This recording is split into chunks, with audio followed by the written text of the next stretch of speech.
Dober večer in dobrodošli na literarni kavarni Knjižnice Domžale. Nocoj je z nami Vesna Milek, publicistka, poznana predvsem po svojih kolumnah in intervjujih v sobotni prilogi Dela, pisateljica, voditeljica oddaje Od blizu na RTV Slovenija in igralka. No, to pa ne. Čisto majčkano tudi, ki se nam bo nocoj predstavila s knjigo o enem najlepših mest na svetu z naslovom Razpoložena za Pariz. Vesna, lepo pozdravljeni in najlepša hvala, ker ste se odzvali našemu vabilu. Ja, hvala tudi vam, no, res imate lepo knjižnico, zavidam. Hvala.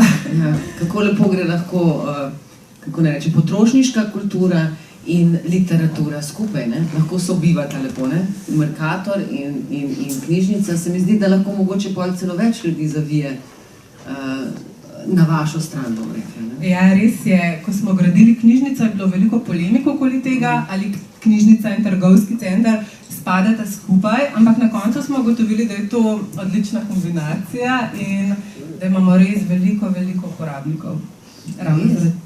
Ja, se vidim, da ste prišli kar v velikem številu. Hvala lepa. No, pa če pričneva... Gospodična vlada svoj posel, bom rekla. Vesna, že kot otrok ste imeli radi knjige. Že takrat ste bili baje knjižni mol in ste ogromno prebrali. Pa ne samo prebrali, ampak ste tudi napisali kar nekaj zgodb, dram in celo stripov, ki so bili nenavadni. Pa me zanima, ali se še spomnite tistih, kakšna je bila vsebina teh vaših mladostniških literarnih del, bi lahko rekla? No, verjetno ste navajeni na odgovor. Zdaj ste me pa res presenetili. Ker mislim, da sem samo enkrat to nekje povedala, da sem nekaj pisala. Mislim, vsi smo pisali kot otroci, oziroma ne, te otroci danes ne pišejo, ampak samo z prstki drsajo po teh tablicah, ne, tudi če jim jaz ne dovolim, jih imajo njihovi sošolci, tako da tablicam se ne bomo izognili. Zato je to bolj dragoceno. Ja, če se zdaj spomnim nazaj, res sem zgodaj brala, to je moj edini talent in edina stvar, v čemer sem se razlikovala od drugih. Zelo zgodaj, ne vem zakaj, mogoče, ker sem bila malo samotarska kot otrok. In res sem pisala zgodbice, ne vem, ampak so bile zelo čudaške, ker sem prehitro prebrala preveliko količino knjig, ki naj ne bi bile zame. Tako da sem pri stari mami požirala vse, od svetega pisma do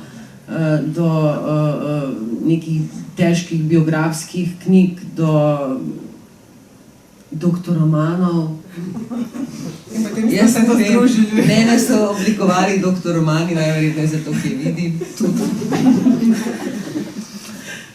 In ja, in sem vstajala, naprimer, pri kakšnih, v prvem razredu osnovne šole, sem vstajala ob 6. zjutraj, ko so šla mama in oče v službo in sem jaz ta čas na skrivaj potegnila tiste omare, mislim, predali izpod postelje, kjer sem imela skrite doktorromane in sem tako 3 pred šolo prebrala.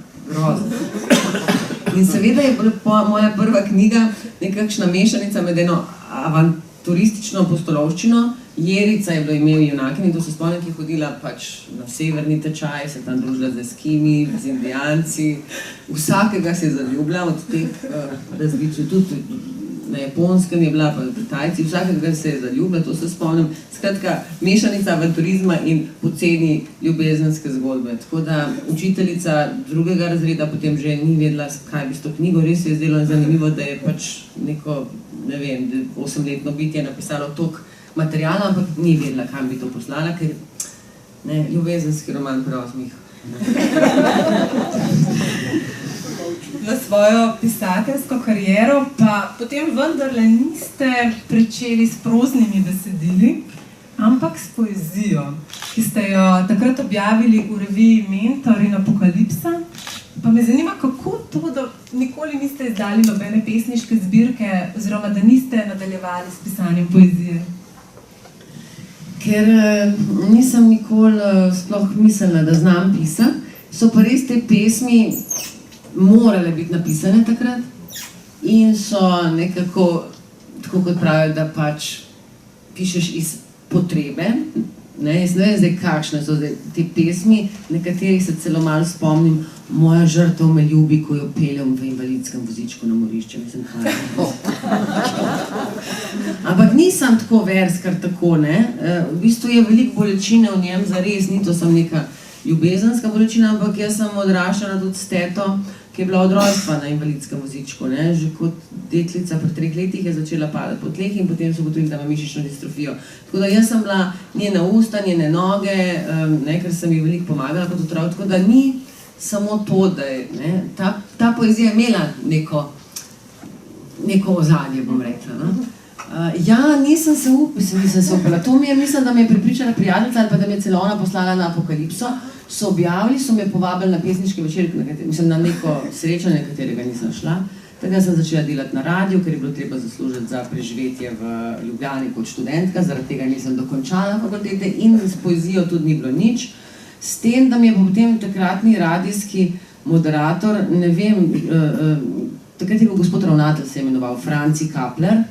No, Franci Kapler mi je rekel, pa ti si proza, kaj si to poezijo, jaz čutim tebe kot proza, ker je prebral pač en moj tekst, ki se je kar nadaljeval. In tako se je začelo. Kalipso se je ravno tako začela pravzaprav iz enega takega čudnega božanskega navdiha, ko sem kar morala pisati. Bi bilo dobro, če bi jo večkrat prebrala in popravila, tako kot zdaj popravljam svoje intervjuje, ampak je pa en dokument, ena čista emocija nečesa, tako da se ne sramujem več svojega prvega romana, čeprav so me zaradi njega skoraj raztrgali. No, vaše knjige so nasplošno zelo dobro sprejete, tudi prvi roman Pri kritikih ne. Ampak pri ljudeh, kar je verjetno najvažnejše. No, tudi ta prvenec Kalipso je bil odlično sprejet in je bila tudi velika prodajna uspešnica, če se ne motim. Ampak nekako... Potem je bilo pa mojo založbo sram. Ker knjige se pa vendar ne prodajajo. Ne morajo biti subvencionirane.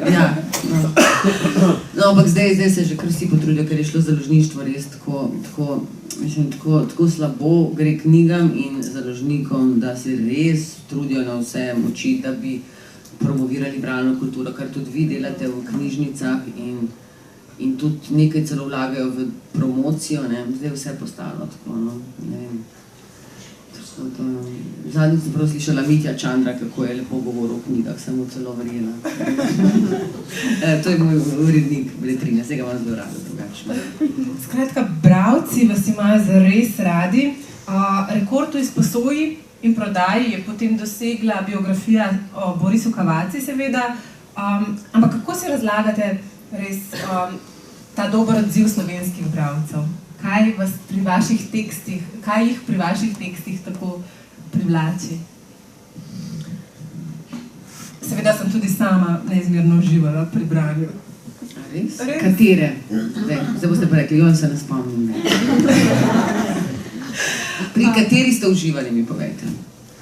Ja, Razpoložena za Pariz, sigurno. Ja, so vse zelo različne pravzaprav. Tam je mogoče bila najbolj tako pisana na dušo, ker sem že otrok odraščala z očetom, ki je bil zelo usmerjen v umetnost in sem nekako rasla s temi literati, slikarji. Potem poznate... Kot bi podoživljala otroštvo in te like. Ja, lepo. Jaz pa nisem odraščala tako, jaz sem pa odraščala v Cerkniškem jezeru, niti duha ne sluha, v umetnosti je bila pa narava in zgleda, da me je pač zdaj v tem življenjskem obdobju odneslo v bistvu bolj umestno urbano življenje, me pa zdaj spet vleče narava. Verjetno rabno te kolobarjanje ali pa protiutež in tako. Ampak kaj ste, zdaj se bi jaz rada izognila vprašanju, že vidim. Ja, sicer je vprašanje retorično, ne? Ker ne morem odgovoriti na to, kaj vi čutite v mojih knjigah. Kakor lahko izognete.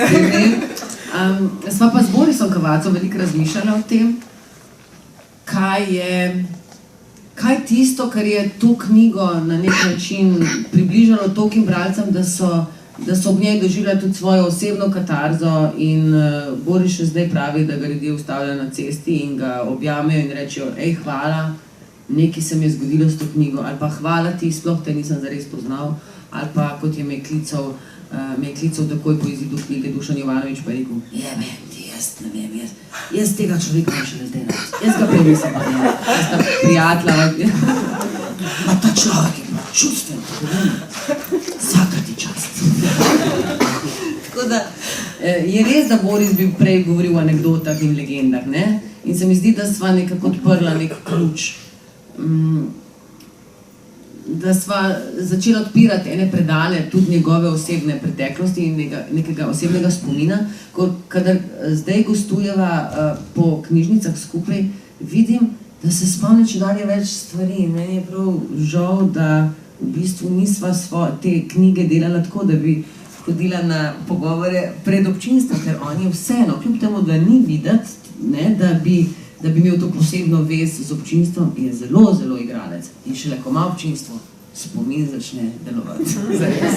Tako da je zelo zanimivo to, kako sva se vidva mušla in kako zdaj on pravzaprav, zdaj bi morala napisati knjigo, ker bi bila čisto drugačna. Zdaj me niste to vprašali. V glavnem, ne vem, Kalipso je pa imela eno zelo radikalno napisano ženskost v vseh možnih odtenkih, v smislu neko nevrotično žensko, ki je ves čas na robu nečesa, ki ima težave z lastno identiteto, ki hoče biti ves čas na adrenalinu, na zaljubljenosti, ki hoče biti ves čas zadeta, ampak ne uporablja drog, no, tako nekako. In se mi zdi, da se je veliko takrat mladih deklet identificiralo s tem. Noter je tudi, nisem hotela preveč, zdaj mi je žal, da nisem tega preveč tudi en delček bulimije, ki je šele zdaj zares postala tema, o kateri se več govori v javnosti. In jaz sem že takrat doživela kot en problem, sploh pri ženskah, ki se odločajo za študije, takrat sem bila še študentka, ki so povezani z lepoto, recimo igralke, balerine. Ja, predvsem igralke, no, takrat v študentu sem bila kar veliko v stiku z mladimi igralkami, ne bom zdaj rekla katerimi, in sem opazila, da je to veliko bolj na udaru. Ne gre samo za biti podobna nekomu, ki ga vidiš na reklami, plakatu, na fotografiji, nekemu idealu. Bolj gre za to, za to potrebo po popolnosti, za to, da ne preneseš na sebi napake in ker ne zmoreš tega urediti sam pri sebi, potem se nažreš s hrano, da bi se na nek način zavaroval pred tem in potem to izbruhaš. In to sem jaz kar nekako, v tistem obdobju sem to nekako očitno dojela, preštudirala in sem videla, da ni ene osebe v teh odraščajočih letih, pa tudi tam že pri 20-ih, ki ne bi imela en rahlo moten odnos do hrane. Moten, ki se seveda lahko potem umiri. Vsaka ženska, po mojem, v enem obdobju ima neko obdobje, kjer se ta, ne vem, neka napačna samopodoba, nezdrava samopodoba pokaže tudi pri hrani. Potem pa lahko gre čez to, če je dovolj možno oziroma če nima kakšnih zelo hudih hran iz preteklosti. Ampak zdaj smo spet, ne vem kaj, vi ste tudi nekaj posebnega, ker me popolnoma drugačne stvari sprašujete in jaz vam čisto popolnoma drugače odgovarjam, tako da upam, da ne bova dolgočasne naše. Ja, je pa zelo velik dam tukaj, no, pa tudi kakšni moški, no. Zdaj sem pa tako kot Manca Koširo. Ja, fantje so tukaj, le jesenca. No, ampak če se sedaj mogoče res vrneva knjigi Razpoložena za Pariz, to je vaše 4. leposlovno delo, če seveda ne štejem kolumen in pa pisem oziroma intervjujev, ki ste jih tudi izdali v knjižni obliki.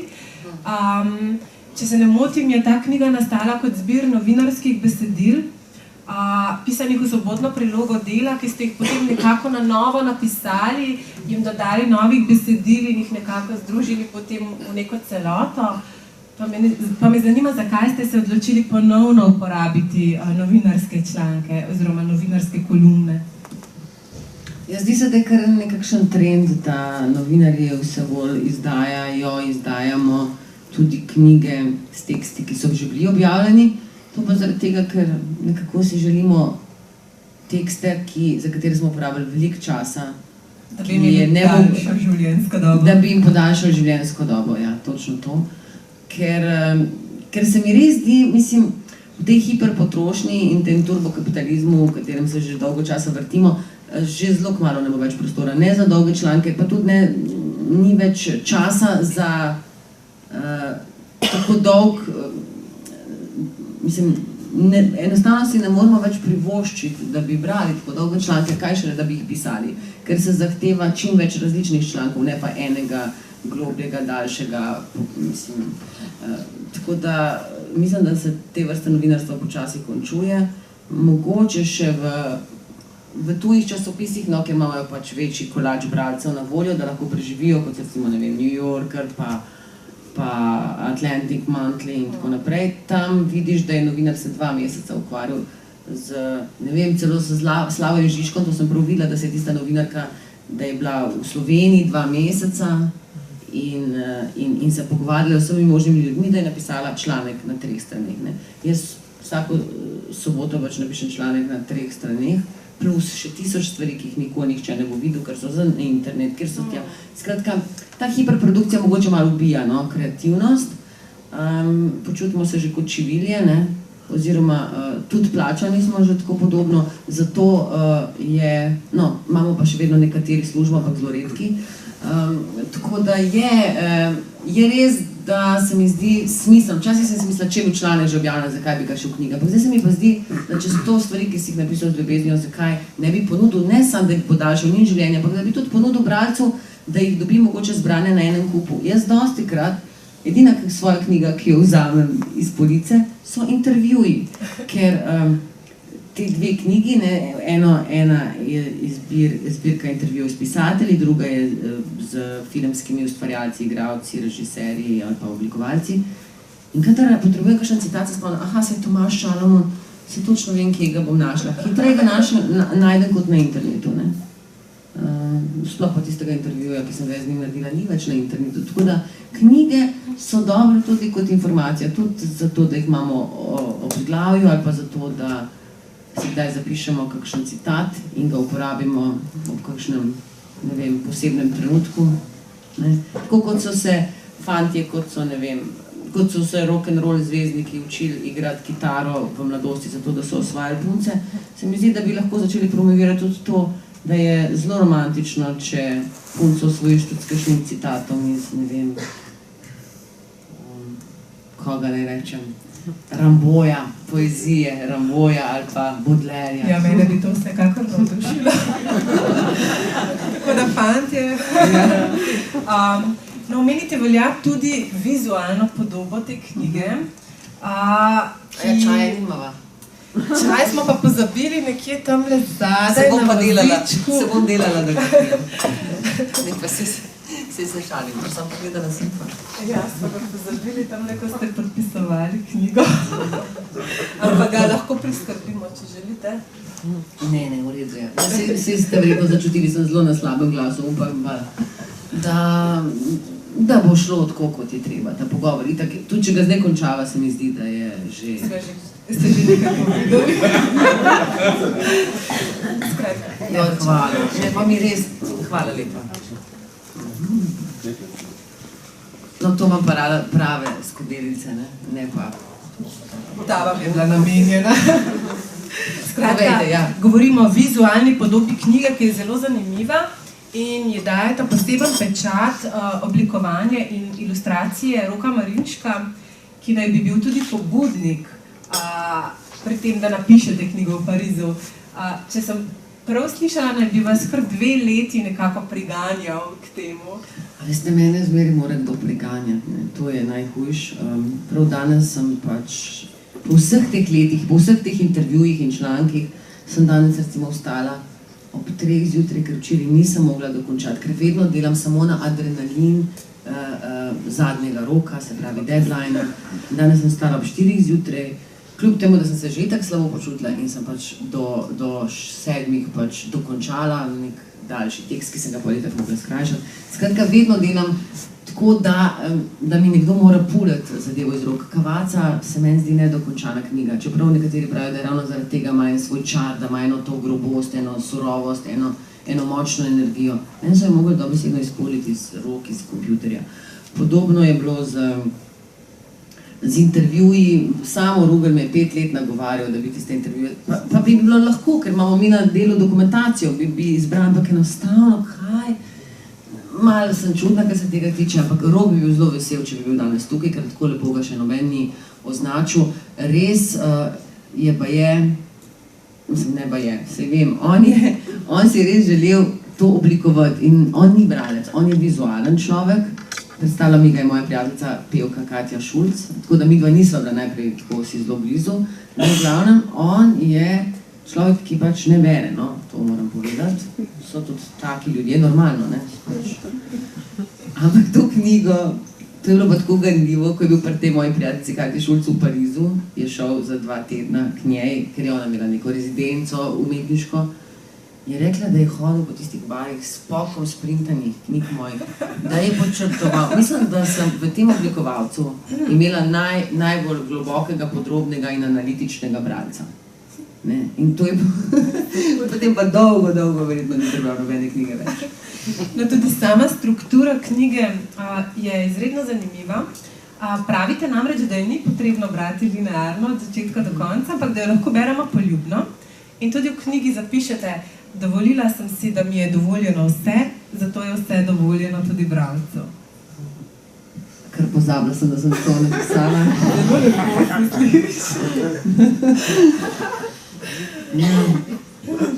Ja, sej, tako nekako sem si zamislila, ker vas moram popraviti. Sej sem večinoma govorila, da so to novinarski članki, ampak niso samo novinarski članki. So tudi stvari, ki so bile zakopane nekje v mojem računalniku, pa bi hotele biti nekaj več, pa se nikoli nič ni z njimi zgodilo in potem sem jih pač dodala zdraven. Ampak če bi imela več časa, pa če me ne bi več se spreganjali neki roki, pa če ne bi tako kar naprej pisala, bi bila ta knjiga tudi drugačna. Jaz mislim, da bi bila boljša. Jaz sem še toliko zgodb po Parizu. Ravno zadnjič spet mi je prišla v roke neka knjiga, mislim, ni mi prišla v roke, pač kupila sem jo v angleščini, je o kraljici Margot in Katarini Medičejski, ne vem, zakaj me zanima ta zgodovina Pariza. In je precej težko napisana knjiga, pa še v angleščini ne maram brati teh poljudoznanstvenih knjig, raj pač roman, če že. V glavnem, nisem mogla nehati. Se verjetno ste nekateri od vas videli kraljico Margot, Patrisa Šeroja, to je tudi ena od zgodb v tej knjigi, no. Z njim sem imela intervju. Spektakel, mislim, ne spektakel, no, en tak zgodovinski film, ki je prejel številne nagrade, med drugim je pa glasbo naredil Goran Bregović. A se spomnite vi tega filma? Izabela Džani igra kraljico Margot. In jaz sem se skozi mislila, ta kraljica Margot, ko sem šla pol na internet, to so malo pretiravali, to je pač Aleksandr Dumas, ki je napisal to knjigo, po kateri je pač široko posnel ta film. Si je mogoče malo to romantično zamislil, ampak ne, zdaj pa imam jaz pred sabo resno zgodovinsko knjigo, kjer je ta oseba, avtorica te knjige, res vse raziskala, celo njene dnevnike, ker je pa ta Margot pisala zelo natančno svoje dnevnike, bila je zelo pismena. Skratka, nenadoma se ti odkrije en nov svet o eni osebi, ki jo poznaš, mogoče sem tako daleč. In sem res zašla, oprostite, glih me je ganil, to je slovensko. Kar izvolite. Ne, sam ne vem, kako naj zdaj v enem ali pa 2 stavkih povem to zgodbo, ki mi je tako presunna, kajti ne samo ta šentjernejska noč, pa pokol protestantov. Najprej je njena mati, Katarina Medičejska, prisila v poroko s protestantom, kar je bilo recimo tako grozno takrat v tistem času, kot da bi jo zdaj v Franciji takoj po Bataclanu, tega se bomo tudi lotile in dotaknili, se pravi po enem letu po tem terorističnem pokolu, ne vem, francoska ali pa ne, kot da bi nekdo hčerko prisilil s teroristom, tako je bilo to poroko s teroristom, ne, tako je bilo to takrat, recimo, z nekom, za katerega, ne, protestanti so bili takrat najbolj osovraženi v Franciji in na njeno poročno noč je mati prav tako zrežirala ta pokol, ne, Bartolomejska noč, no. Ne Bartolomejska noč, Šentjernejska, ja, angleški imam zdaj, ne, Šentjernejska noč. In potem sledimo to zgodbo te kraljice, ki pač nikoli ni postala francoska kraljica, je pa bila hkrati ves čas nevarna njenemu bratu, pa prvemu bratu, pa drugemu bratu. Skratka, ves čas se je morala umikati, ves čas je bila izgnana in ravno zaradi teh svojih izgnanstv se je pa zelo potopila v knjige. In postala je tako izobražena, tako pismena, ves čas je prirejala literarne večere, skratka ne bom šla v celo zgodbo. Njena mati jo je tudi hotela odstraniti, ne, ker mati se je očitno v enem čudnem ključu morala odločati sama pri sebi med sinom najljubšim in med hčerko in je seveda izbrala sina. Skratka, malo sem padla to zgodbo, ki bi morala biti noter, pa je pač še ni, tako da mogoče bo. In še cel kup zgodb je, ker ne vem, zakaj me samo Francija oziroma Pariz tako vznemirjata. No, sicer me tudi Jeruzalem, pa Egipt, pa tako naprej, tudi to se bo mogoče še kaj zgodilo v tej smeri, ampak kot vidite, bolje pišem, kot govorim, ampak danes mi je oproščeno, ker mislim, da imam celo malo vročine. Tako da, ja, niso samo novinarski članki, to sem hotela reči. Tukaj v tej knjigi je veliko nekih zametkov, vozličkov, kot bi rekel dr. Alojz Ihan, takih vozličkov, iz katerih se lahko razveže in razvozlajo neke nove zgodbe. Tako da, ne vem. Pravite, da ste ravno v Parizu najbolj začutili občutek multičasovnosti. Torej nek občutek, da preteklost, sedanjost in prihodnost soobstajajo. In da se vam zdi sprehod po Parizu kot sprehod po času. V nekem intervjuju ste celo izjavili, da ste to knjigo nalašč oblikovali na način, kot da bi se sprehajala skozi različne čase. Ali pa različne ulice Pariza. Tako, ja. Tako meni Pariz deluje, meni, ne? Tako ga vi doživljate? Ja, jaz grem po ulici Rouvier du Temple, v Mareju recimo, po kateri so v, ne vem, 12. in 13. stoletju pač topotali konji templjarjev, potem v 16. stoletju je pač tam s konjem jahala kraljica Margot, v 17. stoletju mušketiri, pa kurtizane, ki so imele svoje salone, v katerih so se zbirali intelektualci, kot so recimo Molière, ki so pač od znotraj teh salonov poskušali rušiti Versailles kralj. Skratka, ena sama ulica in se ti kar odpirajo časovne plasti, pa nismo prišli niti do 18. stoletja, ne? Da ne bom zdaj spet šla v svoje zgodovinske zgodbe, ampak je to zanimivo, no? Meni, ne? Da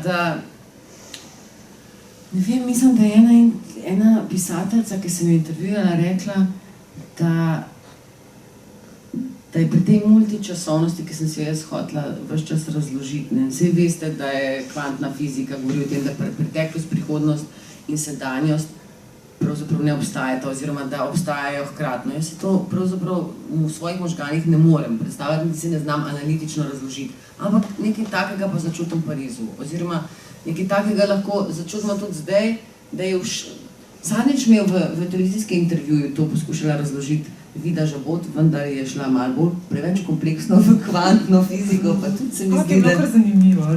Ja, tudi meni je bila zelo zanimiva, zelo je močna oseba, je zelo žareča, zelo malo ekscentrična, zelo posebna. Hočem reči, to s to časovnostjo, če mi bo uspelo dokončati.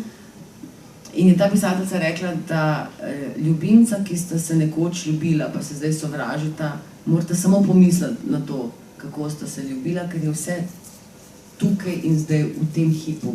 Kako sta se sovražila, pretepala, ampak tudi to, kako sta se ljubila. In mogoče v tem stavku si lahko, ki ga nisem dobro povedala, ker se ga ne spomnim točno, si lahko predstavljamo, da je ta preteklost, jaz sem še vedno tista punčka, ki ste omenili na začetku, ne, ki je bila obsedena z zgodbami, zdaj na mesto dr. Romanov pač prebiram zgodovinske knjige, zdaj je ta faza.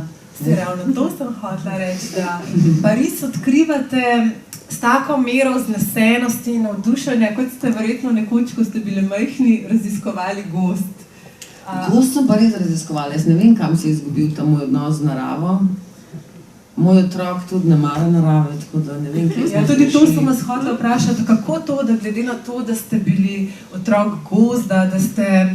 Obožujem center Ljubljane. Ja, da ste se nekako zelo navdušeni nad velikimi mesti.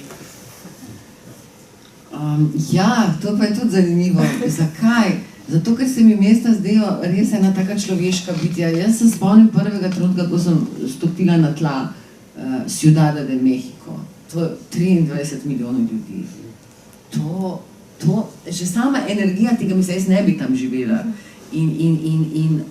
In tudi ne bi dolgo sploh bila tam na obisku, ne? Ker prehiter vidiš vso to grozoto, vso te razslojenost prebivalstva, revščino. Res je grozno. Ne? Mi še daleč smo do tam, ampak s temi korporacijami, ker to so naredile tam korporacije po celi Latinski Ameriki, o tem piše Eduardo Galeano v Odprtih žilah Latinske Amerike, ampak to je druga tema. S temi korporacijami, to moramo sam paziti, da nam ne vzamejo vode, da nam ne vzamejo semen, s katerimi bomo posadili lastni paradajz pa solato, samo tako. No. Tukaj pa moramo iti po mojem vsi na ulico. No. Tudi če sem dosti apolitična v teh stvarih, ker vidim, kaj se je zgodilo z Latinsko Ameriko celo. No, ampak ta Ciudad de México ima pa tako čudno energijo. Ko ti stopiš, to prav bobni, zato tudi, ker je res votlo tam spodaj in ker res si domišljam, da čutim tam tudi vse te plasti nekih starodavnih kultur, ki niso bili samo Azteki. Pred Azteki so bile celo bolj razvite in močnejše kulture. In Ciudad de México je izgledal tako kot Benetke, ne, v bistvu je bil na kolih. In potem je prišel en Hernán Cortés, ki je imel samo dobro prevajalko, svojo ljubico in je pač, ne vem, 500 ali koliko, 800 konjenikov na tisoče ljudi poklavne. Ne vem, jaz tudi v Mexico City to večplastnost časovno začutim, ko sem na glavnem trgu. V vsakem mestu pravzaprav, tisto mesto, ki mi je blizu. Ne? Tudi Ljubljano, sam o Ljubljani pa vem bolj malo v njeni zgodovini. Se bojim. Ja, se tako je, ne ponovadi. Iščemo nekaj tam daleč, čez Atlantik. Ja, to je res. Res, da moramo priznati, nimamo pač vseeno tako razplastene zgodovine umetnosti, kot jo ima Pariz. Ne? In v Parizu so bili, tako kot pravi Henry Miller, vsak, ki je kdaj ki je kaj bil, je prišel tja in je umrl tam in v resnici pa nihče v Parizu ni umrl, ker vsi, ki so tja prišli, da bi ustvarili, so tam našli svoj glas in so na nek način ostali večni. Ne? Zdaj sem se spomnila, da sem pravzaprav grdo rekla to, da o Ljubljani ne vem nič. Ne? Se tudi tukaj me vznemirajo njene ali pa slovenske posebne ženske, se so se tudi one utirale pot, ampak to ste pa je že imeli, ne? Pred kolkim časom ste že imeli Nalmo Karlin in tako da ne bo vašla v to smer. Ampak tudi k ženskam bo še prišli. A ni že 8? Ne. Ja, imam kar nekaj vprašanj še. Skratka, o Parizu govorite zelo čustveno. Pravite, da je neke vrste čustven zemljevid, vaš čustven zemljevid, to mesto polno ulic in kavarn. Pa me zanima, kdaj vas je Pariz tako zelo začaral? Je bila to ljubezen na prvi pogled? Se je to zgodilo postopoma? Ne, edinkrat, ko sem bila v Parizu z moškim, s katerim sem bila zaljubljena, to je bilo res že zelo dolgo nazaj. No, in takrat mi je šel Pariz blazno na živce in on tudi. Morali bi biti Ne, saj sva bila potem še kar nekaj časa skupaj in sva se imela rada, ampak tisti Pariz je bilo očitno najino prvo potovanje, a veste, ko se še spoznavaš, zdaj sem je blazno dolgočasen, hotel skozi tam po teh turističnih znamenitostih hoditi, jaz sem se pa hotela usesti v kavarno, pa malo zadihati. Ne, zdaj morava tja, pa pejva tja, jo grozno, res. In tega se spomnim, da mi tudi Pariz je šel pol na živce, ker je bilo treba vse videti in smo lezali na tista Eiffelov stolp, nikoli več nisem šel na Eiffelov stolp. Pa tista vrsta, cel dan. No, potem potem pa sva se skregala in sem šla sama na Montmartre in takoj, to je bilo le pred skoraj 20 leti, takoj me je nek mladenič tam narisal, takoj sem ga povabila na kozarček vina. Sem si mislila, no pa ne, on ne pa zatankuja, jaz sem pa tako zelo naivno. No, ampak potem sem pa prišla naslednjič s prijateljico, no, to Katjo Šulk. In smo tam spoznali prijatelje, s katerimi smo se sigurno 10 let zelo veliko dobivali, družili. Kadarkoli sem prišla v Parizu, so bili tam nekje na teh ulicah v Mareju. In vsakič, ko sem prišla, so vedeli, katera kavarna je pa zdaj tista, ki je prava kavarna. Ampak to si mlad, jaz ne vem, meni je bilo v Parizu tudi kar se tiče teh druženj s temi Francozi, to so zelo posebni liki, te fantje francoski, skozi so te vrtnice, ampak v bistvu tako s tako dozo ironije, ne. Tako se delajo, da jim je res vseeno za vse, to so te fantje, no, ker pač imajo zgleda starši za dosti denarja, da oni lahko mečkam, tako da so malo boemi, pa malo debatirajo še vedno, ne. Tako je bilo takrat, se zdaj tega več ni. In tudi so to generacijo, ne, ko smo mi takrat še malo tako brezskrbno živeli, je marsikaj pritisniti, si ne morejo niti privoščiti stanovanje, ker tam je stanovanje, da ga najameš, ne vem, v centru mesta, tam 4-5 tisoč evrov. Ali pa ne vem, mogoče 3, zelo majhno, ne. Prej so bili vsem bolj navajeni. Malo je bilo drugačno, bolj lagodno življenje. Predvsem pa moramo pa zdaj to reči, ker je 13. novembra je bila obletnica tega pokola, v bistvu terorističnega pokola v Bataclanu. Sem ravno brala zadnjič tekst mojega kolega Branka Sobana. In moram reči, da Pariz od tistega trenutka dalje ni več isti. To mi pravijo vsi moji Parižani, jaz nisem na tem od takrat. In tudi zaradi tega zanimivo, to knjigo so hoteli izdati pri londonski založbi, zelo jim je bilo všeč, prav navdušili so se, kar ni ravno običajno, ne, to je le knjiga neke slovenske pisateljice, ki nihče ne pozna. Ja, in so se v zadnjem hipu, tudi zaradi tega terorističnega napada, ni več zanimanja za Pariz. Ljudje ne grejo več tja tako s takim, ni več tako brezskrbno. Ne vem, zelo veliko rano so zadali v Parizu, jasno, da se to že dolgo kuha, mislim, Francozi v enem obdobju niso imeli prave politike priseljevanja oziroma niso tudi nekako dovolili prava asimilacija, no, ljudi teh v predmestjih, ne, in to je pač se nekako razvijalo po svoje, no, nikoli jih niso sprejeli, ne. Mislim, jaz ne vem kako, jaz nisem politik, jaz ne vem kako bi se to dalo narediti drugače, ampak tam je velik problem, no. Ti, ko greš skozi njihovo četrt, afriško četrt, to je res Afrika. To je Maroko, ampak to je Afrika, tega ti v teh res velikih mestih, kot je New York, ti tega na tak način ne vidiš. To je totalno drugače, ne prilagojeno, no. Mislim, čudovito za enega turista, ki se pede tam z vespico s svojim kolegom, tako pa malo gleda, pa si misli, koliko je to eksotično, ampak potem vidiš tudi na teh podzemnih postajah, je rasizem tudi zunaj strani, no, to hočem reči, ker imajo dosti, ne, Francozov. Tako da tam ne vem, kaj se bo še kuhalo, mi je pa ravno pred enim letom sta bila pa tukaj na knjižnem sejmu tudi francoska pisatelja, Pascal Bruckner, pa Frédéric Beigbeder, ne vem, če ste brali knjigo Una in Salinger, to je taka, ne morem reči lahkotna, je pisana v Beigbederjevem slogu, tako zelo pametno, zelo sočno, ampak ima tudi zelo močne obrate, no, knjiga, ki govori o pisatelju Salingerju, res jo preberite, no, Una in Salinger, tako je, to je cukrček, hkrati pa ti velik dan, no, ena taka tudi malo biografska, o ženi Charlieja Chaplina, ki je bila kot najstnica pravzaprav idol čudnemu, nenavadnemu, vase zaprtemu, samotarskemu Davidu, Jérôme Davidu Salingerju, ne. Varuh vrži, ne, saj to ste verjetno imeli vsi za branje, domače, ali kako je že. Vsi smo imeli. No, hočem reči, da ta pisatelj, Frédéric Beigbeder in Pascal Bruckner, filozof, sta pa oba govorila pravzaprav podobne stvari, da je ravno zdaj čas, da se govori o Parizu kot mestu luči, mestu hedonizma, mestu erosa, mestu strasti, mestu kreativnosti, umetnosti in tako naprej, ker je treba mu povrniti in nekako zaceliti to rano.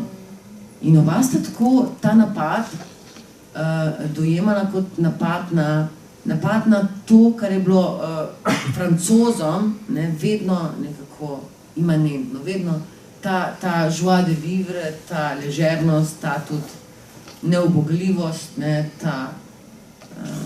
in recimo bi rekel, jaz ne bom dovolil, da mi bo nekdo rekel, da ne smem piti alkohola, da se ne smem več, da se ne smem spogledovati s punco ali pa se poljubljati z njo, ne bom več dovolil, da bo v mojem mestu mi nekdo določil pravila. Takrat so bili vsi še zelo ranjeni, ker on je izgubil 2 prijatelja v tem pokolu. Mislim, pokolu. Vsak dan se dogaja taki pokoli, da ne bo pomote. Ne moramo zdaj govoriti, da so ena življenja več vredna od drugih. Ampak je tudi ta Pariz, če prebereš zgodbe teh ljudi, ki so izgubili tam svoje svojce, na drugačen način začutiš. Mi ne beremo o ljudeh, ne vem, na Bližnjem vzhodu ali pa v Siriji, kako so trpeli, ko so izgubili svojce, ker enostavno je tam res pekel na zemlji. Tukaj so pa ti ljudje, imajo možnost, da so recimo nekateri, ki niso več zmogli te bolečine, pražati, so izdali knjigo, zdaj že 1 leto minilo od terorističnega napada pariškega in takrat se zaveš, kaj pomeni izguba enega življenja, zares. Nikoli več ta družina in celoten družinski krog ne bo več isti. Mislim, tako nenadoma pomisliš, to niso samo žrtev, to niso 89 žrtev, pa 200 ranjenih. Isto je bilo s Sarajevom, na podoben način. Čim daš žrtvi ime in priime in zgodbo, potem mogoče se ljudje bolj zamislimo. Ne vem pa, če lahko spremenimo, ne vem. Zdaj smo pa res proščam. Zdaj bo pa res malo 8. Ampak vi ste pravzaprav zavestno izključili te zapise o sodobnem Parizu in ste se nekako odločili... Ja, sem ga zdajle poskušala malo. In ste se nekako odločili, da bo to, sami pravite temu retro knjiga, v kateri pravzaprav govorite o umetnosti, o pisateljih, o slikarjih, o zgodovinskih osebah, ki so nekako zaznamovale Pariz, da je danes takšen, kot je. Tu so, naprimer, nekateri imajo celo svoja poglavja, Toulouse-Lautrec, Marie Antoinette, Hemingway, Henry Miller, Albert Camus, Coco Chanel, o mnogih teh zanimivih osebah govorite in res se mi zdi, da tudi vi nekako izpostavite tisto najbolj zanimivo, najbolj sladko, da je res užite brati. To sem se trudila, ker te biografije so ponovadi zelo težke. To niso podatki iz Wikipedije, ampak sem jaz večino... Sami cukrčki. Jaz sem prebrala kar veliko knjig in potem jemala kakšne res take stvari, kot recimo to, da Hemingway ni nosil spodnjih hlač. Potem pa take stvari ostanejo v možganih, ker so že prekrujene. Ali pa kako so ženske hodile... Se vi več veste, kaj ste zdaj prebrali, po moje, kaj jaz? Kako so ženske hodile starke pit svežo kri za klavnih pikov v madridsko klavnico Matadero, da bi si povrnila moč. Jaz sem na tudi tej Matadero in tej klavnici Matadero je Tomaž Pandur imel 2 ali 3 predstavi skozi razprodanje v Madridu, je Hamlet v klavnici, mislim prostori klavnice starodavne, ampak klavnico, v kateri je Hemingway hodil gledati zjutraj te starke. Vse se mi zdi tako lepo povezano, zato imam rada zgodovino, ampak na en drug način, ne s podatki, ampak s temi atmosferami. Verjetno jaz res sem poslana na ta svet, da raziskujem to razmerje med preteklostjo, sedanjostjo in prihodnostjo. Vsak ima eno svoje poslanstvo, jaz sem pa mogoče s svojimi absolutno nematematičnimi možgani prišla do bistva, kaj je zdaj s tem časom, kako ga začutiti hkratno zdaj, kako to še zdaj jaz ne razumem, ampak mislim, da bom malo. Ja, skratka, res je zanimivo, ampak ne govorite samo o umetnikih, ampak tudi o njihovih muzah. Mogoče bi se lahko dotaknile še musi in fatalk, o katerih je tudi kar nekaj besede v knjigi. Zakaj so vas te ženske tako fascinirale?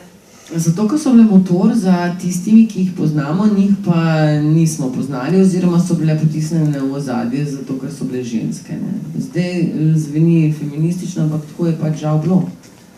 Camille Claudel je bila mogoče boljša umetnica od Rodena, ampak ji ni bilo dovoljeno. Bilo je sramotno takrat za žensko, da bi hodila naokrog pajacu in opravljala tako težaško delo, kot je kiparjenje z dleto in umazano delo. In tudi če bi ga opravljala, se ga je opravljala, njeno delo ni bilo nič vredno, ne, v očeh umetniških kritikov.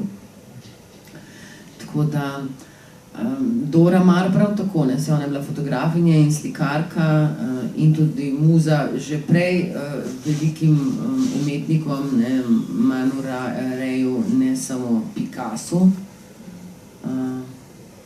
Dajte me spomniti, komu še, ker mi je tako zanimivo, da je bil zaljubljen v Doro Maar še nekdo, ki je pa tudi meni zelo všeč. V glavnem in potem jo je našel ta Minotaver, ne, in se mu je zdela zanimiv metulj, ki ga bo pač zabodel z buciko v svojo zbirko metuljev, no, čeprav to ni mogoče dobra primerjava, on ni hotel metuljev, on je hotel nekaj krvavega, mesenega, ker se bo lahko napil njene energije in krvi in potem pustil na svoji poti. On je bil pa res prav Minotaver, res, ki je prav izpil žrtev, pa naprej. Ne, saj ta žrtev se je imela zelo fajn med tem, ne, ki jo je on pil verjetno. Ampak dejansko je imel prav ta vzorec muza, nova muza, in potem jo pusti v poti, ampak jo ne pusti, prej si vzame novo, pa potem, ko vidi, preveri, kako stojijo zadeve, aha, ta bo močnejša, zdaj to je že in gremo naprej, ne, tako da zelo zanimivo, menda je pri Dori Maar, pa pri tej Teresi, zdaj sem sigurno zamešala imena, že počas, prav dovolj, da sta se med seboj stepli, da je to, enkrat je na stara leta rekel, da je to eden njegovih najbolj vznemirljivih spominov, kako se dve lepi ženski tepeta za. Da je bil tale Picasso, ne, res velik umetnik, ampak Dora Maar je očitno pri njemu izgubila vso imunost in vso fatalnost, ker je šla takoj po njemu, se je malo doživela živčni zlom, so jo dali celo k Freudu zdraviti, no, se to je v knjigi, in potem se je zaprla v samostan in je rekla po Picassu pa samo še Bog. In tam je pisala svojo poezijo in počasi ugasnila. Camille Claudel je v psihiatrični ustanovi, da ne govorimo o muzah Amadeja Modiglianja, ki so se metale skozi okno, ali so se strašno, če nekaj je pa on, oziroma ali je pa pretepil, tako da se niso več pobrale. Skratka, zelo dekadentno je bilo življenje, sploh v 20 letih, ne? 30 letih v Parizu. Na drugi strani pa niso bile ženske, niti v 17. stoletju, tako čist brez moči, ali pa v 8. Odvisno kdaj, v katerem obdobju in kako si je kakšna ženska to moč znala vzeti. Ampak ne moramo pa obsojiti tisti, ki se jo niso mogli, ampak obsojamo sistem in tiste moške, ki so bili zelo proti temu, da bi prepoznali neki kreativnost in umetniški naboj tudi v izdelku, ki ga je naredila ženska. Roden je zelo dobro vedel, če se je sposobna, ona se je podpisal pod njene kipce, a ne? Tudi Picasso je dobro vedel, če se je sposobna Dora Maar. Se je podobno slikala kot on, zdaj ne vem, je ona prej ali on. Skratka, to so zdaj ne. Zato me zanimajo muze, no? Ker je zmeri potem še ena zgodba in je zanimivo, da na dražbah, ne, teh nedosegljivo dragih platen, kjer umetniki upodobljajo svoje muze, da ta platna dosegajo najvišjo ceno. Zaradi zgodbe, ki jo zdaj nosi ta muza, ne. Tako da Ana Ahmatova je bila Modiglianjeva tudi ljubezen. Zelo zanimivo. Zanimivo pa se mi je zdelo tudi to, da ste si tudi vi na koncu nekako izbrali svojo muzo in se ji zahvalili za nastanek te knjige in da je bila tudi vaša prva bralka. Kdo je to? Zahvalite se Katji, verjetno je to ta Katja Šulc, o kateri ste govorili. Katji, ja, verjetno. Pa me je zanimalo, kako to, da ste si za muzo izbrali žensko. To sem se zmislila. Knjige. Ne, to. Sigurno so bili za to knjigo tudi kakšni navdihujoči fantje. In Parižani so tako navdihujoči, ker pač če bi hotel biti zdraven, kako bi se zdaj izrazila, lepo jih je imeti na distanci, tudi oni se zavedajo, da je dobro imeti žensko na distanci, ne, če ne znam se sploh izraziti. Skratka, smo profitirali od te neke čudne platonske navezanosti z mnogimi, ki so pač pomagali soustvarjati to knjigo. Še to sem hotela vprašati, že prej sva govorili o pariških kavarnah. Včasih so bile te kavarne, zbirališče umetnikov, boemov in tam so se nekako klesale ideje, tam so se dobivali navdihi. Verjetno so pariške kavarne še danes zbirališča umetnikov, ampak ali se še tam krešajo ideje, se še dobiva navdihe, kot se je to počelo nekoč? Jaz nisem zdaj že dolgo v Parizu. Vedno je nek nov klub, ne bar, jaz v klube nisem hodila, ker to stojijo ljudje v vrsti, pa čakajo na vstopnice so, ne vem, 70 € ali pa 100 nočni klubi. Veste kaj, zdaj sem se čisto nekaj drugega spomnila, čeprav je vprašanje zelo lepo, ampak ne vem, če lahko dam odgovor. Jaz pač poznam Pariz preteklosti, jaz nisem nikoli živela v Parizu. To je tako, eno tako, ta knjiga je nastala iz nekega hrepenenja, ki bi bila rada tam in hvala Bogu, da nisem bila tam, ker potem te knjige ne bi bilo. In podobno s temi moškimi, ki sem se tako pošalila, da so bili moje muze, hvala Bogu, da se nič ni zares zgodilo, ker potem ne bi bili niti muze, ne? Ker potem bi se pač prej koslej stvari razvodenele, ne? Če si ti, mislim, ne verjamem v te zgodbe, no? Da nek pariški kvazi bojem pa ena delovna punca iz cerkeškega konca, da bi to kaj dolgo časa trajalo, ne bi. No, hočem reči, da ta knjiga je nastala tako verjetno, kakor vine tu od Karla Maja, ne. Pač on je bil kaj v zaporu, pa je hrepenel po preriji, jaz sem Ljubljani, pa sem hrepenela po, ne, ali pa Charlotte Bronte, ki v bistvu si Reva ni nikoli prvošla kakšne posebne strasti, ne vem, če je bila mogoče tudi nadaljava v nekoga zelo, ampak je pa navezala Viharni vrh, ne, ki je res prototip gotske, strastne romance. Tako da to je to. Nimam kakšnih izkušenj s sodobnim Parizom, veliko pa s preteklosti in svojo domišljivo, no, to je ta knjiga. Kaj ste še rekli prej nekaj zanimivega? Nič o pariških kavarnah. Ja, kavarne. Če so še vedno... Jaz sem se to vedno spraševala, ampak zdaj sem se že nekaj, to sem se leta 2003 veliko spraševala. Nekaj se je res tam veliko dogajalo in tam se je rojevalo vse ideje. Mene zanima, če imamo mi take kavarne, a veste, da se mogoče res največ dogaja prav na takih literarnih večerih, v tem smislu, da ljudje se ljudje srečujejo. Ja, no, zdajle v bistvu sem jaz govorim, pa ne. V teh literarnih salonih 17. stoletja, recimo, so si ženske javno brale ljubezenska pisma. To so da res malo nevarna razmerja, ne? In ta umetnost pisanja pisem je bila tako cenjena, kakor zdaj, ko pač pisatelji berejo poezijo, pesniki berejo poezijo, pa pisatelji kratko prozo, recimo. Tam so prav tekmovali, katera bo imela pismo, ki bo seveda virtuozno napisano, ki bo vredno zbudilo pravo emocijo. Potem je vmes še nekdo zaigral, potem so verjetno tudi kaj spili, potem so se začeli že malo bolj, potem so začeli bolj strastno debatirati in potem je Molière potegnil ven nek svojo, ne vem kaj, namišljenega bolnika, ne se zmislila. In ga je pač ta Ninon de L'Enclos, diva malo pregledala, potem mu je dala kakšen nasvet, kako osvojiti tisto damo, ker je skozi starala na svete. Dočakala je 90 let in je bila fatalna do konca, neverjetna ženska. Pa je pila neke posebne napoje, moram povedati Franciji v Plemišku. Da bom vedel, da takrat ženske niso rabile noža, so našle svoje poti. No, v knjigi se dotaknete tudi pariške mode. Pravite, da je zelo težko opredeljiva. Bi lahko mogoče samo na hitro se dotaknili tega, zakaj Parižane tako zelo dogajajo? Vi ste danes pariški, ja, nekaj pariškega, je. Ker ste napisali, da je to zelo težko. Mislim, pariški, sej tudi Parižanke zelo sledijo modi, a ne, in to se pač spreminja vsak mesec. Ampak je nekaj nedefiniranega, nek tak detajl, pa ta njihova drža, jaz nažalost definitivno nisem pariški tip, jaz se usedem. Ne, pa vi ste tako elegantni. Žal ne, ampak vsekakor pa nisem elegantna na pariški način. No. Tudi če zdaj s temi malo daljšimi rokami in nogami zgleda, da sem bolj kot Branko Đurić, bi rekla. Ne, elegantna, ampak žal ne, no. Ne vem, katero mesto bi se dala. Jeruzalem. 10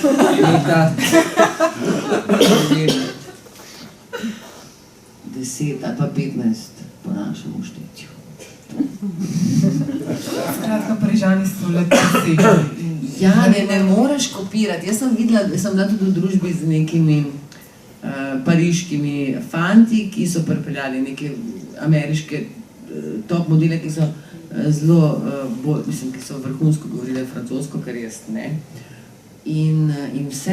In so tudi kopirale, so hotele imeti Parižanke, ampak ni šlo. Imela sicer balerinka, ampak je bila Američanka, ker se tudi tako ni šlo. In je to bilo tako, kakor nek poskus kopiranja z napako. Ne znam povedati, saj se zelo nenavadno vlačijo. Mislim, sploh pa kakšne Azijatke, Japonke, v Parizu, ne vem, verjetno so kakšne oblikovalke, arhitekti, ker te imajo pa najbolj norski.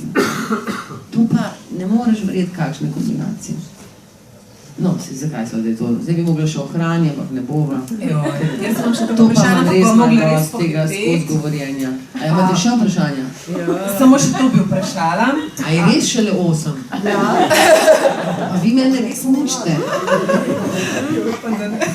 Ja, ste me prisili, da sem šla čez celo lastno zgodovino, čez zgodovino Pariza. Počasneje moram govoriti.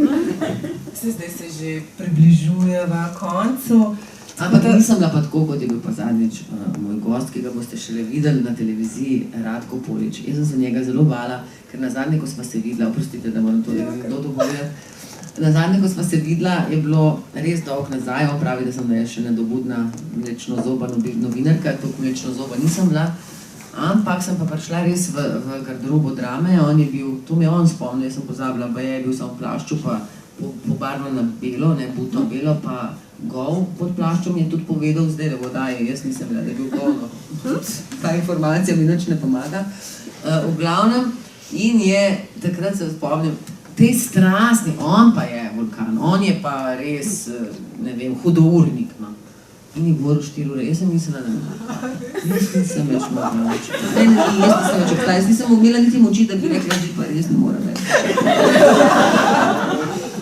In to je bila moja izkušnja. Sem se ga kar malo bala naslednjič za naslednji intervju, ampak potem smo se na televiziji Slovenija dogovarjali, pa dajmo njega, pa zdaj prihaja film ven, Milena, Milena, Boris, Radko, film po predstavi, ki jo je napisal Dušan Ivanović, skratka, to je bila uspešnica v Drami lani. Osnova je pa realen ljubezenski trikotnik v Dramo. Hočem reči, in sem pač povabila tega Poliča, on je spet začel govoriti. Pa se prej zmenil, da to je le televizija. In je začel govoriti. In je govoril. In na koncu je bilo 45 minut. In potem je on se ustavil in rekel, no, a me boš kaj vprašala? In jaz nisem bila razkrita. Zato upam, da bomo to lahko zrezali, vse skupaj, ker moramo zrezati. Jaz sem rekel, nimam več vprašanj. Zdaj koncu daje. Tako je rekel, ja pa pišuka, no, pa kakšna pa je ta televizija Slovenija. In to vse, kar je njega briga. Pa kar nekaj o nekih šupkih, ne vem. Vse to moramo zrezati. Da nismo ušli ni v šupak Evrope. No, hoče več nisem 45 minut nepretrgano govorila. Sem se celo poslušala. Ampak ko smo že pri gledališču, vaše poslanstvo sta sicer predvsem pisanje in pogovarjanje, Ampak sedaj se zdi, da ste se z vso silo vrgli še v igralske vode. Vso silo. Kar nekaj ne preseneča, saj ste tudi delali spremne izpite na akademiji in želeli postati igralka. Ne, jaz sem res nisem vedela, kaj bi takrat s to energijo. Ja, enako, jaz tudi. Pa ste šli na sprejeme? Tako. Ste šli? Sem. Pa ste naredili? Ne. Ja, pa kolikrat ste pa šli? Enkrat. Ja. Tako kot vi. Potem sem pogotovila, da se v bistvu s tem lahko ljubiteljsko ukvarjam in da mi čisto zadošča. Ja, ker če slučajno ne bi bili prvakinja v drami, je ta igralski poklic lahko zelo žalosten. Zelo težek. Nenadoma ti ne dajo nič več za igrati, odrivajo, nenadoma ugašaš tam, lahko tudi ne poznam, ali pa končaš na psihiatriji. Meni zelo žalostne zgodbe poznam. Mi poznamo samo te uspešne zgodbe, ne? Ne, to je zelo tvegan poklic. Jaz sem zelo vesela, da me niso sprejeli. Edino, kar je, no, mislim, da bi to najlažje delalo v življenju. Jaz tako težko pišem, jaz sem tako matra. Pač zdaj to počnete za dušo in... Zdaj je ta film, ko sem posnela, jaz res sem šla na dopust. Jaz nisem mogla verjeti, a to, super. Pa so bile težke, ne, se zdaj se malo tudi hecam, ampak dejansko to meni ne predstavlja, je bil sam en film, če bi jih snemala zaporedoma, no sej to si vsaka igralka v Sloveniji želi brez skrbi, ne boš jih vesna zaporedoma, prvič in zadnjič. Ja, nekaj pa je tako težko priti do filma, da imaš ti cel kup igralk, ki si želijo vsaj enkrat biti na filmu in to celo življenje ne uspe. Vi pa dobite glavno vlogo v filmu. Jaz sem imela tako slabo vest in sem rekla temu režiserju, zdaj pa če si jaz ti normalni ne bom in res sem se pustila prositi. Jaz sem si to zamislil, videl sem posnetek, jaz bi to, ne vem zakaj. Ker tudi nič kaj posebej nisem fotogenična, mislim, ne vem zakaj. Ni pa slabo, no, je pa kar avtentična, bom rekla, ta emocija, ne morem reči igra, ker za igro vseeno ljudje študirajo, ne, to je resna stvar.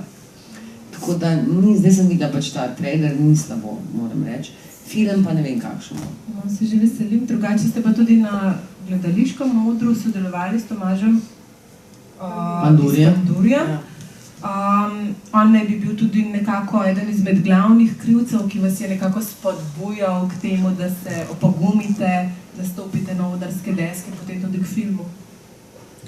Ja, jaz ga takrat sploh nisem poznala, ko mi je pač predlagal, da bi bila v njegovi predstavi 100 minut, to po romanu Fjodorja Mihajloviča Dostojevskega Bratje Karamazovi in seveda sem jaz takoj pomislila, še Marilyn Monroe je želela igrati Grušenko, tukaj mi jo pa porujajo. In ni bilo niti G od Grušenke, ta druga, tam me je mrcvaril Sebastian Cavazza z neko sekiro, z neki tulila.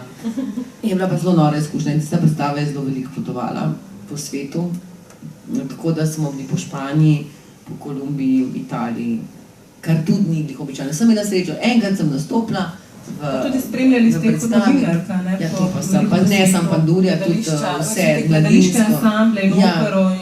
To pa res, nisem edina, a veste, sam nekaj se bolj začnem počutiti kriva, kakšen privilegij sem bila, da sem na 4-krat takole z njim. Ja, verjetno so bila to res posebna doživetja, čustveno bita. Je zelo, zelo, zelo posebno je biti na festivalih v Latinski Ameriki priča, kako ljudje začutijo gledališče in ker ga res začutijo tako izvorno, no, kot en pravi ritual, kar gledališče v svojem izvoru tudi je, ne, se to je bil Dionizov kult, hkrati pa vstopajo v gledališče res kot v eno svetišče, res z namenom, da se jim bo nekaj lepega zgodilo in se jim pa tudi zgodilo.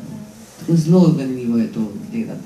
Ljudje šparajo, ne vem, mesece, da pol kupijo te karte in si pač vse tako pobožno označijo, kaj bodo šli gledati in tako lepo. Zdaj bi imela pa res eno vprašanje za na konec. Čisto izven konteksta, brala sem, da si radi polnite baterije, tako v naravi, kot tudi pri ljudeh, pa mi je bilo zelo simpatično to, da se tako radi spogledujete z neznanci, mimoidočimi. Spogledujem z neznanci? Ja, da radi to pa mislim, da je intervju iz leta 1992.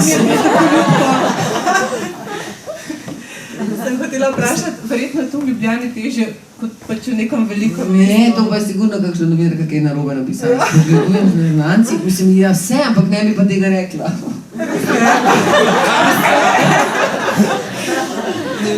Da vam je tako lepo. Ne, če sem res dobre volje, ampak to res v Ljubljani se ne da. Se pravim, ja, verjetno to samo v tujini. Takrat se tudi da. Jaz vidim moje prijateljice, one se res znajo spogledovati. To je, če res nekdo je všeč, sem več njih se tako in pa vidiš. Jaz to ne znam. Jaz začnem, če mi je res všeč, to bodo največje neumnosti, ker pa najbolj se bom obnašala kot en klovn. Tako da jaz v bistvu ne znam. Spogledovanje, mogoče jaz vem, mislim, da vem, katera novinarka, jaz sem ji rekla, da kadar imam res tak lep dan, da pač se zazreš mimo idočemu oči. In to so največkrat te brezdomci, klošari, in to se mi zdi lepega, skori to ni spogledovanje. Skratka, jaz bi vas lahko vprašala še neskončno vprašanje, ampak ni treba razgledati. Kljub temu rada dala priložnost še obiskovalcem, tako da če vam mogoče kdo še kakšno vprašanje. Bojni ste, da ste že vse izčrpali, ker njej se zahvalite, da nimate kaj vprašati. Tako da ja, če bi res kdo želel še kaj vprašati, sedaj imate idealno priložnost. Koga boste še kaj gostili v tej blizu informacije dala? Ja, jaz tudi ne vem, a veste, ker jaz bi ful rada Janeza Janša, ampak zdaj s to interpelacijo. Ne, jaz bi res rada videla, kdo je on. To je pa res. No. Se ne bi videla. Drugač pa bi se rada izognila politiki, ampak se mogoče nekateri ne bi radi izognili, pa tudi Janković se bo je pripravila, so ga že povabili, tako da bo še Zoran prišel. Nekoga bi pa jaz rada. Radeta Šerbedžjo in je tudi že obljubil, ampak Televizija Slovenija ni našla termina, ker tale oddaja, veste, to je tako bolj na hiter bilo organizirano in ta urednik Rok Smole je pač se zapičil v glavo, da bi rad to čez poletje preizkusil, kako bi to bilo. Jaz sem potem rekla ja, ker sem mislila, da bo samo čez poletje in tako. Ker na Televiziji Slovenija so mene pač res neštetokrat povabili k sodelovanju in potem tik preden bi se morala daj začeti se kar nekaj vstavljali. Tako da, ko so me zdaj povabili, sem si mislila, da to bo leta 2022, se bo to realiziralo, če se bo. In se je v roku parih mesecev, tako da sem tudi jaz presenečena in da to, kar še gre res, da malo enkrat je, enkrat ni zdaj, ker ni denarja, pa je. Ampak po novem letu bodo pa dali program, tako da verjetno eno leto bomo to imeli. In tako da kar s predlogi na dan, koga bi še lahko imeli. Mora biti pa nekdo, ki bo vseeno pritegnil gledalce. To pa je eden od pogojev, pravijo. Ne vem, zakaj mora nacionalna televizija tekmovati z komercialno po tej gledanosti, ampak vse razumem. Te pogovorne oddaje nikoli niso preveč gledane, ta pa je kar, no. Pa se je tudi ta od Zvezdane, pa je ima kar lepo gledana. Tudi od Mance je gledana. Ja, ne vem. Zdaj v Miša, no, ima tudi. Miša je vzela mi osebo, ki se je zelo želela. Miro Furlan smo se že dogovarjali, zdaj ima pa Miša, ampak to bo pa res po mojem genialnem intervju. Miro Furlan? Ja, to bo kar orang zgodba. Jaz sem jo enkrat spoznala na Sarajevskem festivalu, no, pa smo se tudi dogovarjali že za intervju v Sobotni prilogi, pa potem jaz. Ker te pa zasuvajo sproti in ti nimaš časa, da bi zdaj pisal maile nekomu, za kateri, mislim, dogovorjeni smo bili, ko bo naslednjič prišla in pa se je to vse pozabila. A še zmer v Ameriki? Ja, zdaj pa, a veste, da ne vem, zdaj le ona nekaj dela v Zagrebu.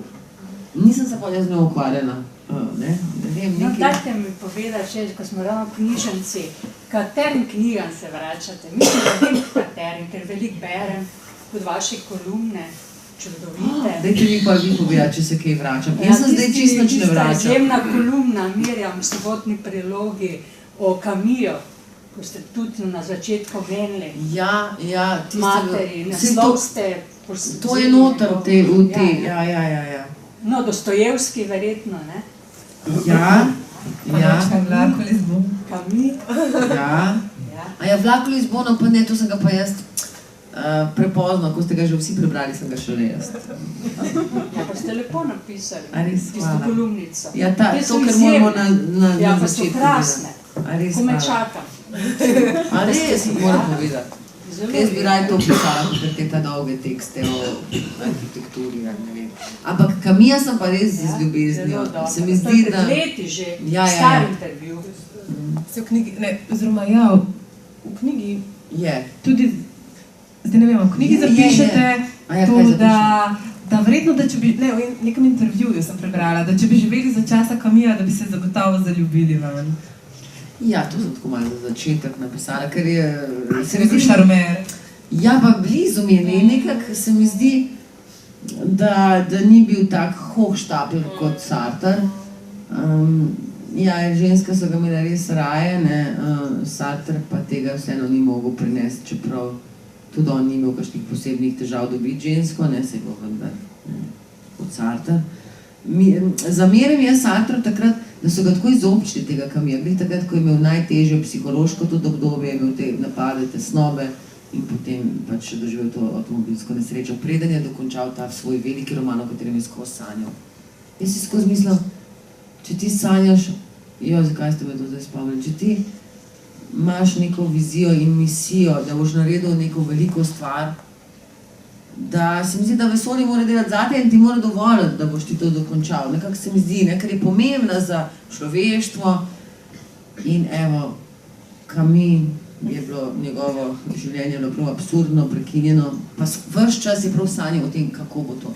Hemingway je sanjal v svojem zadnjem romanu Rajski vrt.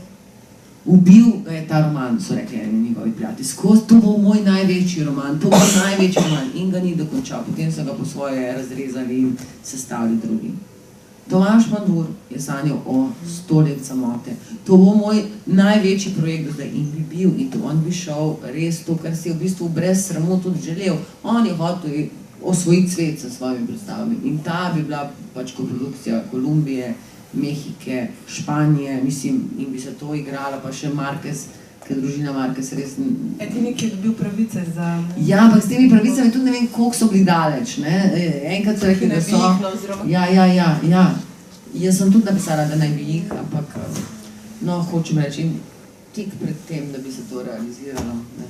Tako da ni več to alibi, da imaš ti veliko stvar, močno, za povedati, pa si misliš, da sem pa malo zaščiten, a ne? Da raj nam nič govorila, kaj bom kaj napisala. Ja, to, sej to, ne, zelo zanimivo vprašanje, to mi je že Marjan Zlobelc vprašal. Samo meni se zdi, da jo je že napisal Jani Virk o potresu v Ljubljani. To je staro. Ja, zelo staro. Ja, je zelo staro, ampak meni je ta knjiga je meni zelo všeč, taka romanca, no. Mi je všeč ta knjiga. Ja, je staro in jaz bi napisala knjigo o Ljubljani, ampak ker nisem pač na gumb, če bi mi pa rekel župan, ne. Tle imaš par mesecev, evo, ne rabiš pisati za delo, ne rabiš delati televizije za preživetje, zdaj ti jim dal tole stanovance, piši, evo, pa bi. Drugač pa ne, to, da se moram pa jaz čisto izčrpavati pa mučati, bom pa raje kakšno svojo zgodbo, pa ne zdaj o Ljubljani. Itak bo povezana verjetno tudi z Ljubljano, kaj pa vem, če že ne bo z Egiptom. Tako da ja, naša Ljubljana ima po moje toliko zgodb, ne. Pa saj nisem zastojn v centru mesta, ker tukaj se vrtim, no, ker ta center središče me nekaj muči. Tako da, ja, imam rada Ljubljano, no. Pa tudi moram reči Domžale, tukaj imam jaz eno prijateljico, s katero sva bile res, tist, ki si res misliš, da je to prijateljstvo za celo življenje, potem se kar zgodi nek res in prekineš komunikacijo, veš, da si še vedno si zelo blizu in zdaj, ko sem se vozila v Domžale, so vsi ti spomini, kolikrat sem bila, mislim, se ne poznam tako dobro Domžale. Ampak tako moram reči, da je bil to potovanje, ne, če si pač dovoliš, je vsako potovanje k nečemu pa tudi potovanje k sebi. No? Tako da hvala tudi za to, da sem jaz imela eno notranjo avanturo, inventuro v zvezi s temi mojimi Domžalami. Ne? To je bil pa en tak lep, lahko bi rekla, zaključek, kaj ti naš čas... O Domžalah bo treba kaj napisati. Tako, bi želeli še kaj dodati? Ne. Skratka, jaz se vam potem najlepše zahvaljujem za obisk v naši knjižnici, pa tudi vam, da ste prišli sem na literarno kavarno in upam, da ste se imeli vsaj tako prijetno kot jaz. Če želite... Še kdaj, pa tudi ni vam potrebno še Borisa takoj... povabite, to bo tudi veselo. Veseljem. Skratka, ni vam potrebno še oditi domov, tamle se lahko postrežete s čajem, kavo, sokom, malo še poklepetajte med seboj, mogoče še pocukate Vesno za rokav. Skratka, lepa hvala in še lep preostanek večera. Vesna, vam se res še enkrat najlepše zahvaljujem.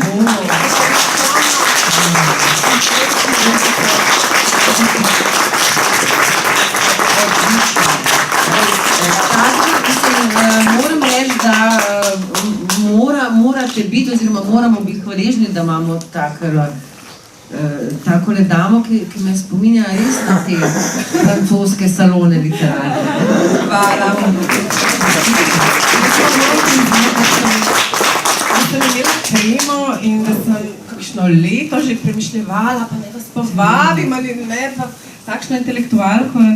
Jaz res nisem intelektualka, zdaj bomo videli začeli interno debati.